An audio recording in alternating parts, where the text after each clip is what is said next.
Hey guys, welcome to chapter 17. In chapter 17, we are going to use what we learned in chapter 16 with acids and bases, but we're going to apply them to a new scenario. We're going to apply them to buffers. That's what 17 is about. So, what is a buffer? So, buffers are solutions that are resistant to changes in pH when an acid or a base is added. So one of the things that you'll discover in lab is that if we add an acid or a base to water, the pH changes dramatically. So we add an acid, the pH will bottom out. We add a base, the pH will go sky high. If we add that same acid or same base to a buffer solution, what we will find is that the pH does not change nearly as much. So buffers will resist that change in pH. So when we add an acid, the pH will drop, but not nearly as much. It'll just drop a little bit. And if we add a base, the pH will change, but it won't change very much. It'll rise just a little bit. So that is the whole purpose of a buffer, is to resist changes in pH. Buffers are made up of a weak acid and its conjugate base, or a weak base and its conjugate acid. So I'll go through these just a little bit slower for you guys. So the first and foremost, the acid or the base is going to be a weak acid or a weak base. We can't use a strong acid for a buffer. We have to use a weak acid. So in this case, our weak acid is acetic acid. And what do we know about weak acids? They're going to be in an equilibrium, right? So they're in equilibrium with their conjugate base. Well, our weak acid is acetic acid, and the conjugate base for acetic acid is the acetate ion. But acetate ions don't just exist by themselves, right? So I can't just walk into the chemistry lab, go to the shelf, and grab acetate ion. That doesn't exist like that. So remember that our conjugates always exist as a salt. So sodium acetate is certainly something that I would find inside of the cabinet in my laboratory. Sodium, remember, using what we learned about salts, sodium would be neutral, so just kind of a spectator ion. It wouldn't affect the pH, but then that acetate certainly does affect the pH. So that's the other thing that we're going to see in these buffer solutions, is we're going to see the weak acid, and then the conjugate base will exist as a salt. Just know that that will be there. Okay. And then here's the other example. So again, it has to be a weak base. It cannot be a strong base. So a weak base in this case is ammonia, NH3, and then it will be mixed with its conjugate acid. So its conjugate acid is this ammonium, the NH4. And again, I'm not just going to go into my lab and grab ammonium off the shelf, but I certainly do have ammonium chloride in the cabinet. So again, it exists as a salt. Chlorine, we know, will just be a neutral in solution, so just a spectator ion, and that ammonium will be the conjugate acid in this buffer solution.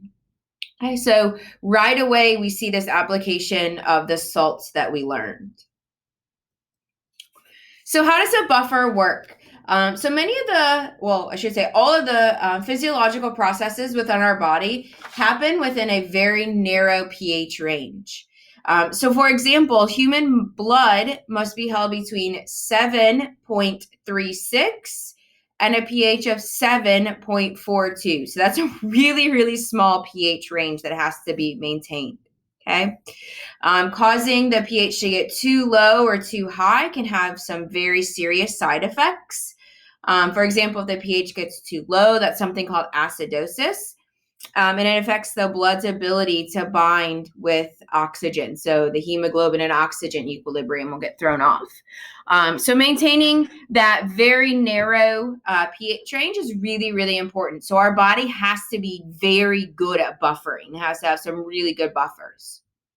So just a real quick example of a buffer before we dive in deeper.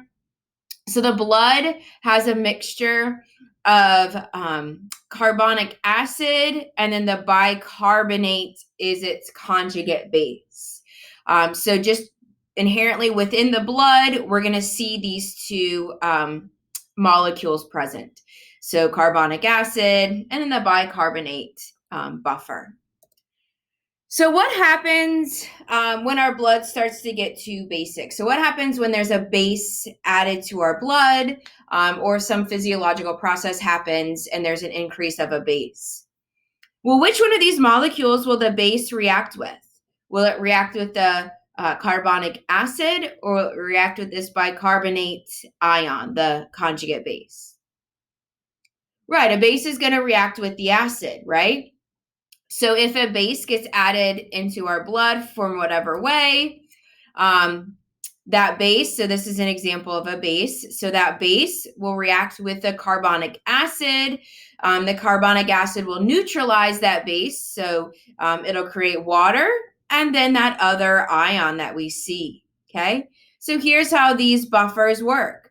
They create common ions, which we'll talk about in just a second. So a base would be neutralized by the carbonic acid to produce water, neutral, and then that common ion.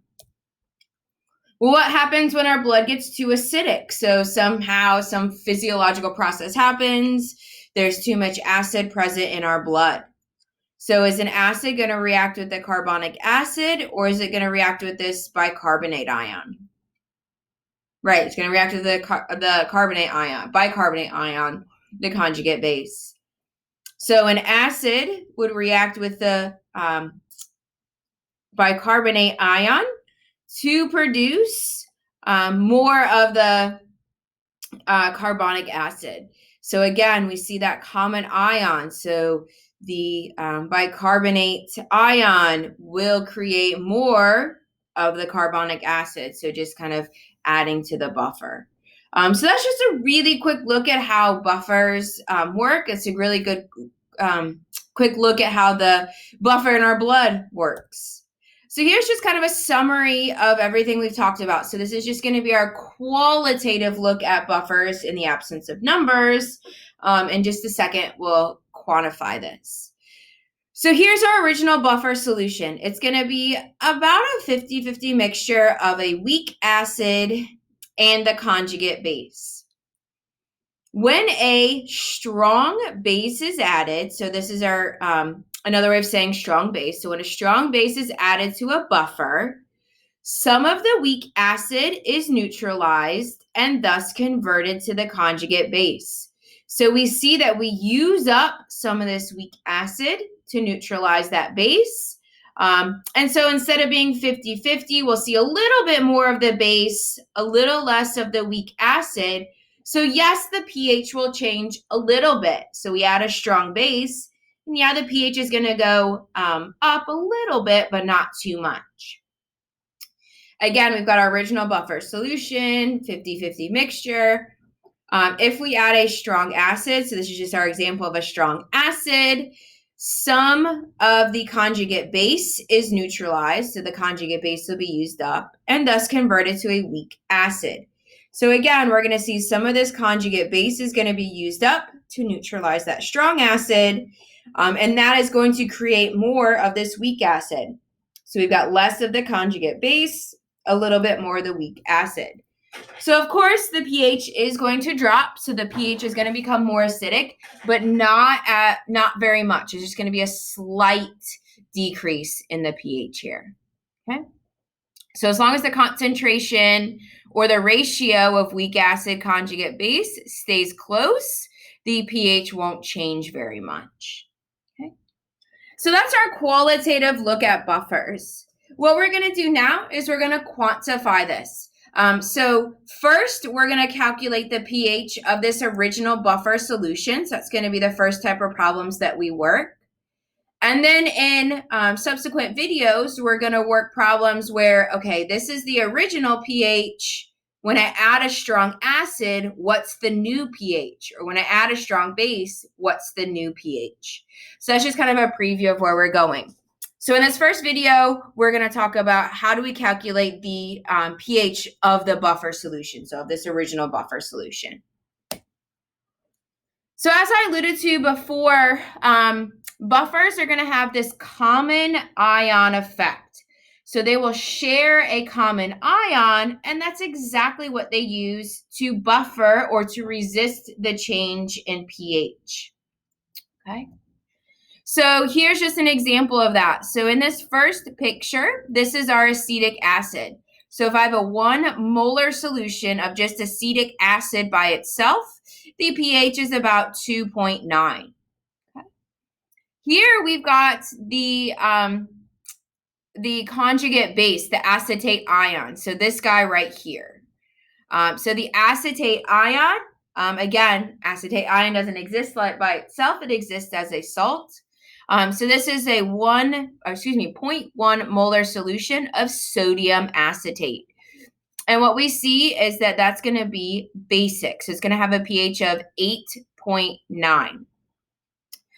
In this third picture, we've mixed 0.1 molar acetic acid, 0.1 molar sodium acetate. So what we've done in this picture is we've created a buffer.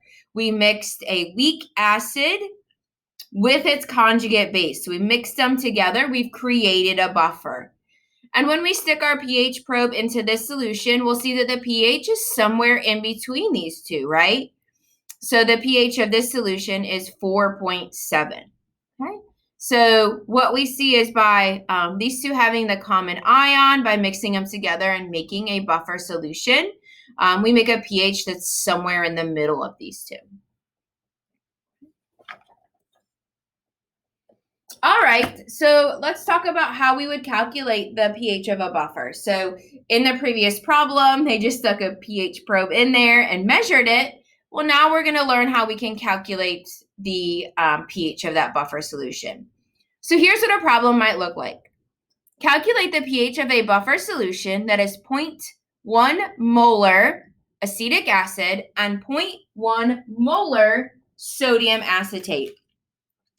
So first and foremost here, when you guys get to your exam or worksheets or whatever, buffer problems and acid-base problems are going to be mixed together, right? I'm not going to say, hey, this is a buffer problem. So looking at this problem, one of the first things you want to notice is it's giving you 2 molarities. It's giving you a molarity of a weak acid. It's giving you the molarity of a salt. That's your indication that this is, in fact, a buffer problem. And this one actually does say, hey, it's a buffer problem. It says calculate the pH of a buffer solution. But this 2 different molarities is going to be the indicator that this is buffer. Okay. So the first step here is going to be to write the equation for this buffer. So first, to recognize what is the weak acid or what is the weak base, and then write the buffer accordingly.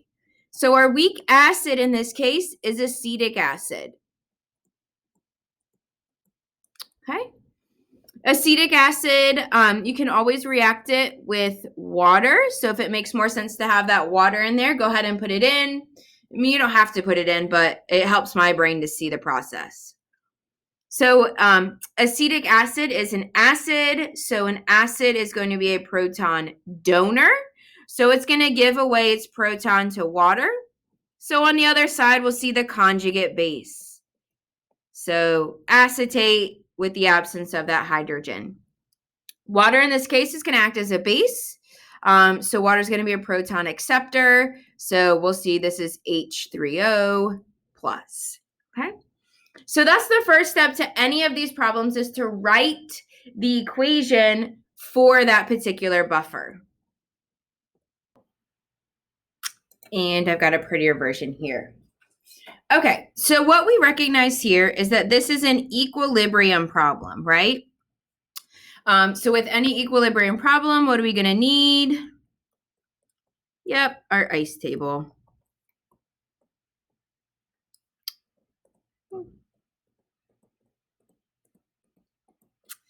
Water's not included.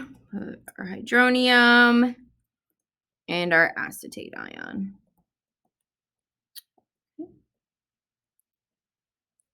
So the one major difference between these problems with buffers and the ones that we've been doing is this 0.1 molar of the acetate ion.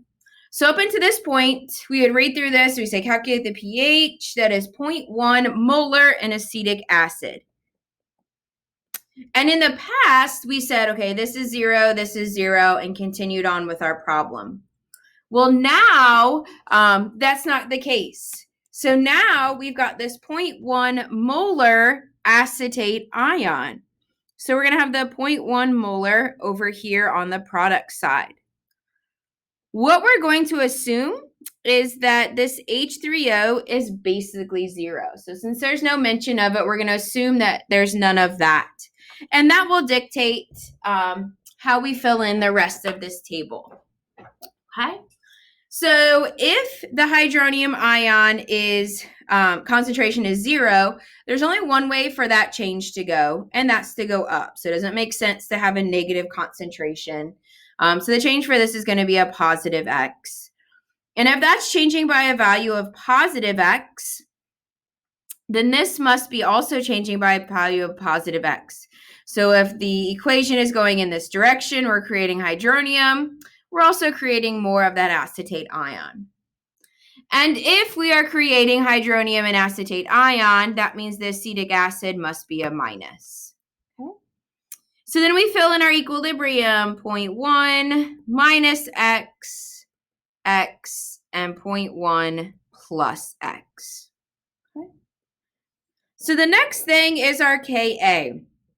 So that's the one thing I didn't give you in this problem, but it is something that will be included in any problems that you'll see on worksheets or exams, stuff like that. So the Ka for this solution is 1.5 times 10 to the negative fifth.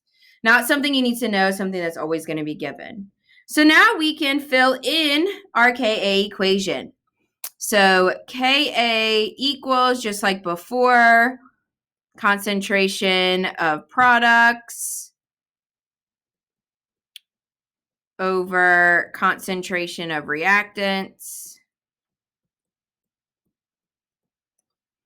So then we've got 1.8 times 10 to the negative fifth equals, on the top we've got X, 0.1 plus X, and on the bottom we've got 0.1 minus X. This is a little messier than what we've dealt with before. Okay. But we can still use X is small. So remember, the X is small approximation tells us that we can get rid of any X's that are added or subtracted from a number. So down here we see 0.1 minus X. So we can say, well, that's not going to really affect that guy. And if X is really small, it's not going to affect this 0.1 plus X. Okay, so in this case, we can get rid of 2 of the X's because 2 of the X's are being added and subtracted. So to clear this up, we're going to have 1.8 times 10 to the negative fifth. And that's going to equal X times 0.1 divided by 0.1. Okay. All right, so let's do a little bit of algebra here. So I'm going to take a little bit of a shortcut. So I've got 0.1 on top, 0.1 on bottom. So those two cancel each other out. So in this case, X equals 1.8 times 10 to the negative fifth. Okay. Well, what is X? Well, remember, X is our hydronium concentration. So the concentration of hydronium is 1.8 times 10 to the negative fifth. So then pH is going to equal the negative log of 1.8 times 10 to the negative fifth. So pH equals, got my calculator, negative log 1.8 times 10 to the negative fifth. And we get the pH is 4.74. So that's calculating the pH of a buffer solution. Remember, the one big change here is that we've got the 0.1 on the product side. So we're starting with some of this acetate ion. And then when we do X is small, we've got 2 places where we can eliminate the X. That's really the only change. All of the other math should feel really familiar. That is it for this first video. I will post subsequent videos working through some more examples of calculating the pH of a buffer. I hope you guys found this helpful.